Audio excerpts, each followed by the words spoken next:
L-Awtorità ta' Djar ħabbret proġett ta' diġitalizzazzjoni għal inqas burokrazija u riżultati aktar effiċjenti, kif spjega l-Kap Eżekuttiv tal-Awtorità Matthew Zerafa. Mhux biss noffru s-servizz il-klijenti tagħna, imma li nofruhom u jirċivuh meta għandhom bżonnu fil-ħin. Dik hija prinċipju li tigwidana ta' ġustizzja soċjali. Waħda mill-affarijiet li qegħdin nagħmlu hija li qegħdin induru kull opportunità, kull skema li qegħdin noffru, naraw kif nistgħu nissimplifikaw il-proċess ta' kif taħdem u tiġi diġitalizzata.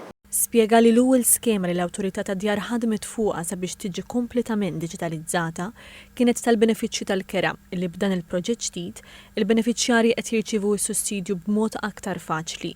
Il-Ministru għall-Akkomodazzjoni Soċjali u Affordabbli Roderick Galdes qal li dan qiegħed jaffettwa mal-2900 familja li jirċievu dan is-sussidju. L-isforz li qed tagħmel l-awtorità bħalissa huwa li mhux biss tippubblika u anke nippromovu l-iskemi nifisom, imma wkoll iridu naqsu l-paperwork u anke x-xogħol relatat ma' riċerki u karti. Qal li fi żmien li ġej, l-Awtorità ta' Djar se tkompli taħdem sabiex aktar skemi jiġu diġitalizzati u aktar benefiċjarji jinqdew fl-iqsar żmien possibbli.